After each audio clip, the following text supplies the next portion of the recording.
In the most dangerous parts of the world, red zone is a term that speaks to areas of extreme risk, places often controlled by violence, lawlessness, or conflict. Sibuco, a remote town in the Philippines, is one such place. Known for its challenges and uncertainty, despite its reputation, a YouTuber made it his mission to document life in the red zone. Getting married, opening a small shop, and sharing the raw reality of living in a place most people would avoid entirely. It was here that Elliot Eastman was kidnapped on October 17th by four men posing as police officers. Welcome to Shall We Brew? I'm your host, Haley. Here we talk about true crime, bizarre stories, and shocking scandals. Just a quick disclaimer in this episode, I'll be discussing the Philippines and sharing perspectives based on what has been written by netizens.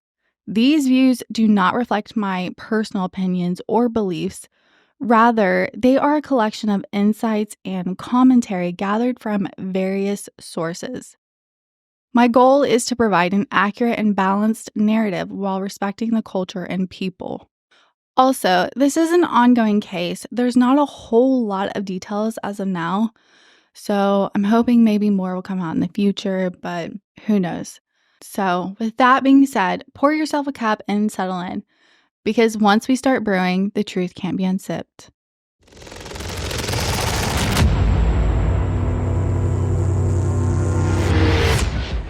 Sibuco, a remote town in the Zamboanga del Norte province of the Philippines.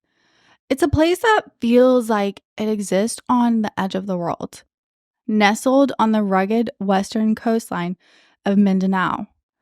It's surrounded by dense forests, winding rivers, and a coastline that could be stunningly picturesque, if not for the shadow of danger that looms over it. This is a region where beauty and peril coexist, where the landscape is as raw and untamed as the daily challenges of life. Sibuco's isolation is both its charm and its curse. The area is largely rural. Infrastructure is limited, with few roads and even fewer reliable services connecting the town to the rest of the province. It's the kind of place where time moves slower, not by choice, but by necessity. Zamboanga del Norte has been considered part of Mindanao's red zone, and Sibuco is no exception. The term red zone applies to regions deemed high risk due to insurgencies, lawlessness, and sporadic violence. Sibuco, in particular, has been marked by the presence of armed groups like Abu Sayyaf, known for kidnappings, extortion, and clashes with government forces. To some, it's simply home, a place of deep cultural roots, unbreakable family ties, and traditions passed down through generations. To others, especially those unfamiliar with its complexities, it's a place shrouded in beauty, mystery, and apprehension. I was reading a post on Reddit cautioning newcomers about life in the Philippines. It paints a stark picture of cultural nuances and financial boundaries, a sentiment many expats echo when describing their experiences. It warns against the pitfalls of generosity, emphasizing the risk of being too trusting or overly open. So, for example, borrowing money in the Philippines it's very common. And for expats, when you get married, you might have a mother-in-law or a family member who wants to borrow money or buy them a brand new phone or, buy this for them. And it kind of starts out small. But what they were saying is that thank you does not exist. It's almost, maybe not entitled. They have no shame in asking for what they want. For expats like Elliot Eastman, navigating these unspoken roles can mean the difference between blending in and standing out in ways that might attract the wrong kind of attention. Elliot was an American blogger who gained attention for documenting his life in Sibuco. He was originally from Vermont and went to college in New York. Through Instagram and YouTube, he shared everything from the challenges of daily life to opening a small grocery store in one of the most dangerous regions of the Philippines. His channel reads, I'm 26 years old and I came to the Philippines about a year and a half ago, where I met the love of my life deep in the mountains of the red zone of the Philippines. Zamboanga del Norte is a recently developed area of the Philippines that once was only accessible by boat. I will be showing you my day-to-day life as the first and only foreigner to have ever lived here in Sibuco for a long period of time. I am from the USA. So in the Philippines, he has a small grocery store where it's set up more, I would describe it as like a concession stand. It's attached to his in-laws' house, sat right on the beach, and sold essentials like diapers, candles, Gatorade, coffee, snacks, and laundry detergent. Elliot had moved to the Philippines in May 2024 after marrying his wife, Carisha. Likely in November of 2023 is when they got married. Elliot had recently traveled out of the Philippines but had returned to Sibuco to attend his wife's graduation. Then on October 17th, 2024, Elliot was kidnapped by 4 men posing as police officers. Reports state that he attempted to escape but was shot in the leg and then shot once more after resisting. His captors dragged him onto a motorboat and sped off into the night. Elliot's remains still have not been found. The chilling part is that just hours before he's kidnapped, Elliot had been live streaming on YouTube. In one video, he sits on the floor in shorts, surrounded by concrete walls, casually snacking. And in the first 5 minutes of this video, he's not talking. He goes on to kind of start chatting with his viewers a little bit. The dim lighting and his seemingly calm demeanor in that moment give no hint what was about to happen.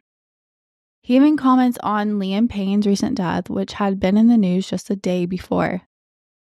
I mean, in hindsight, you could possibly look into his body language and say he appears nervous. But body language is not an exact science and cannot be read accurately. So I don't like to look too much into body language. Some netizens believe he looks nervous and unsettled. There were some comments that he appears uneasy, restless. He's not really engaging in his videos, but I will say I watched quite a bit of his live streams, and it's not like he's constantly engaging the whole time. A lot of it is he's just kind of carrying his phone and walking around and doing things. So I don't think we should look that much into it. Anyways, so some netizens believe he looks nervous and unsettled, but when I watch the videos, I get a different impression. He appears calm, like he's not grasping the entirety of the situation. In another video recorded on October 16th, Elliot's words take on a haunting tone in hindsight. Speaking to his wife, he expresses a desire to leave, saying he's been there too long and he doesn't feel comfortable anymore. Situation or not like enjoying a certain group of people or whatever, like I can move. I can, I can just go somewhere else. So not me. Some of Elliot's earlier videos feel equally unsettling. On a live stream from September 27th, he talks for over 2 hours about his plans to visit the US, his struggles with his family's relationships. He candidly admits, honestly, my life here is kind of ass. If I were to do it again, I wouldn't do it like this. It's hard because I'm living in the city right now. Honestly, my life here, it's like kind of ass a little bit. If I were to do it again, I wouldn't do it like this. When a viewer asks if it's dangerous for him, Elliot, he kind of hesitates before responding, and he says, I feel like I've been staying in this place for too long. I don't even know if people like me anymore. Maybe they want bad things to happen to me now. A viewer just reassures him saying, I don't think anyone wants bad stuff to happen to you. But Elliot replies, I don't know what would happen if someone did try to come and kidnap me, right? Would the neighbors just help me or would they just sit there and watch? Also, he talks about being warned from his wife's family that there's rumors of him getting kidnapped. It's not even that I'm scared. It's like the fact, like the family that I'm living with is scared of me. If something happening to me, and then if something happens to me, they're scared that something's gonna happen to them too. So it's like I'm stuck listening to what they are telling me what to do. That's the hard part. Not even like their feeling. It's like the way like maybe they're gonna be affected by if something happens to me. So I'm like putting them at risk by me doing something. Because the family I'm with is just scared. They're like they want to keep me in like a little box so that they keep me as safe as possible. And then by doing that, they feel like they're keeping themselves as safe as possible too. Some people, like you hear, like, oh, they're planning to come kidnap me or whatnot. Like people sometimes maybe are trying to make a plan to come kidnap me or whatever, try to get me for some like ransom or whatever, try to make some money off of me or whatever. But I don't know. It is what it is. I don't know what his situation is, and I don't want to comment. We don't know financially what kind of position he was in, and maybe he couldn't get away as quick as he wanted to. The police report states the men were armed with rifles and introduced themselves as police officers, and they forcibly took Elliot. He had tried to escape, so they shot him in the leg. They then dragged Elliot onto a speedboat, then fled by sea further south towards the provinces of Basilan or Sulu. A massive search for Elliot and his abductors led to the arrest of one suspect. And once police finally found the 3 other suspects, a gunfight had broke out. Like they were in a shootout. And this resulted in the deaths of at least 3 suspects. And apparently, one of the suspect's relatives gave information to detectives stating that Elliot had died due to a gunshot wound in the thigh and the abdomen while being taken. Then the abductors decided to throw Elliot's body into the sea after he died. This information was then corroborated by the key suspect who had been arrested. Authorities have made search efforts to find Elliot's remains. Unfortunately, he has not been found yet. With this specific case, Elliot's videos and social media is all still up as of now. And so many comments either blame the victim, Elliot, or say his wife's family did it and his wife had set him up. So this really just leads me to talk about the theories. According to one news site based in the Philippines, and just a disclaimer, I have no idea how reliable this information is, so just take it with a grain of salt. According to the news site, Elliot married Carisha about 5 months after losing his money to another woman in Zamboanga City, a woman that he had planned to initially marry. It also states Elliot had converted to Islam. So early on in the case, it might have been possible investigators were looking into reports that his kidnapping may have been linked to his marriage with his wife, Carisha.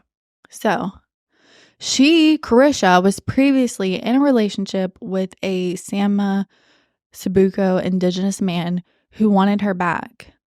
But there are no official reports of it being linked to this, but I do think a lot of people think this one makes the most sense. A lot of netizens believe there are a few main reasons or behaviors that could have contributed to Elliot's kidnapping and death. So number 1, loan sharking. Possibly loaning people up to 40% interest.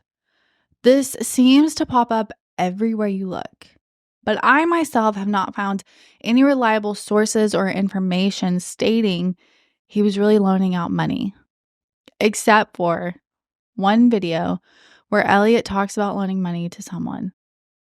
But I will say, borrowing money is a common practice among Filipinos.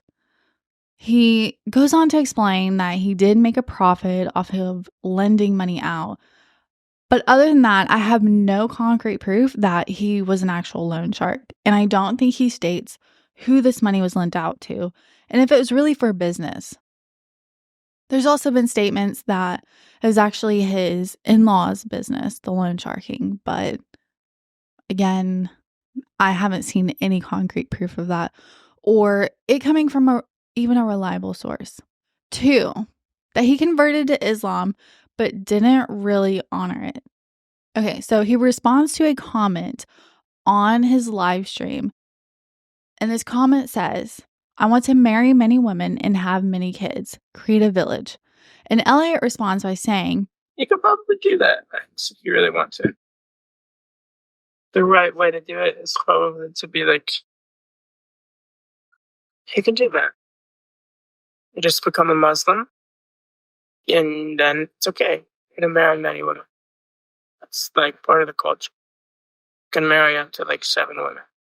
You're Muslim. As long as you're supporting them all. so, mind you, Elliot is saying this in a very culturally sensitive place.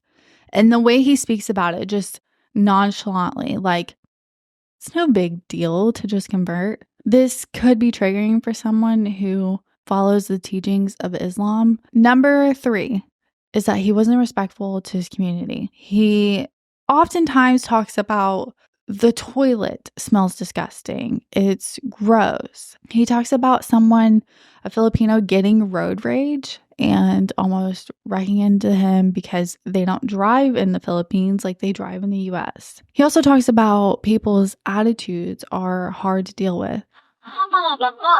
The other thing I would say is people's attitude is hard to deal with a little bit sometimes too. So like living with my grandparents who are just absolutely so nice all the time. Like, yeah, people are rude sometimes a little bit.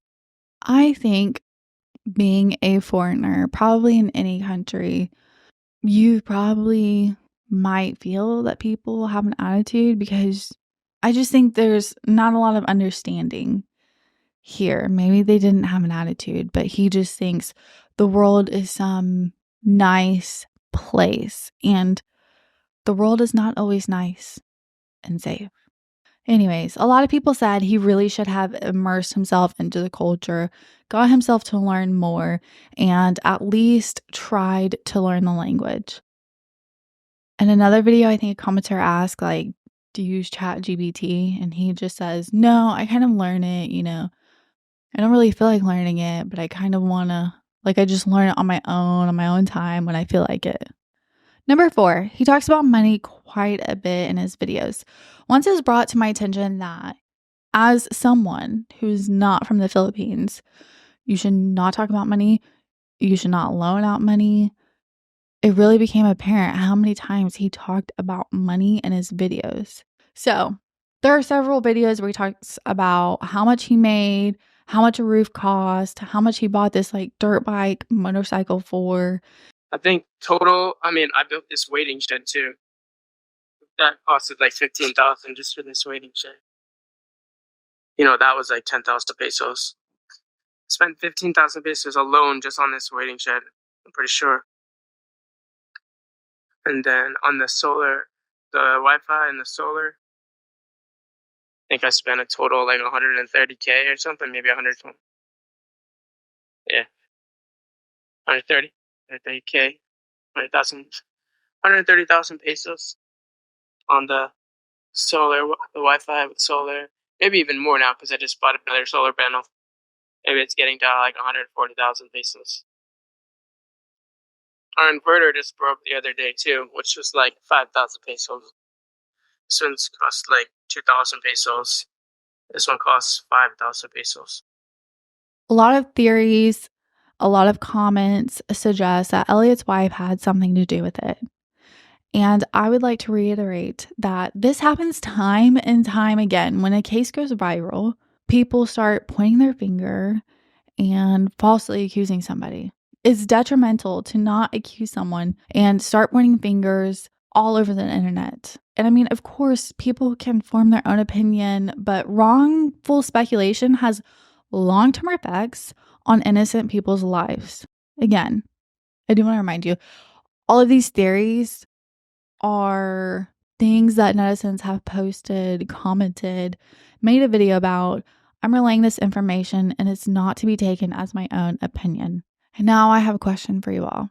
If you were investigating this case, where would you focus your attention? Is there a detail or aspect that you think hasn't been explored enough? Comment your thoughts below. I would love to hear it. In the end, Elliot's story is a complex and tragic one. The speculation surrounding his life and death serves as a reminder of how the internet can shape narratives, sometimes without full context or evidence.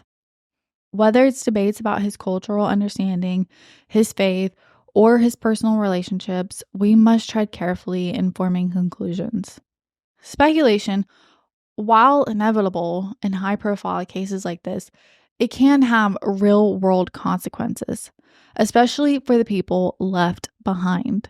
At the heart of it all, Elliot was a person, a son, a husband, and someone navigating life in a foreign place. It's easy to get caught up in the theories. We should remember to focus on the facts we did know and approach this tragedy with empathy. He certainly did not deserve to die. And thank you so much for joining me on today's episode of Shall We Brew. If you'd like to share your thoughts or dive deeper into the conversation, comment below. I would love to hear. And as always, stay curious, stay safe, and until next time, let's keep brewing the truth together.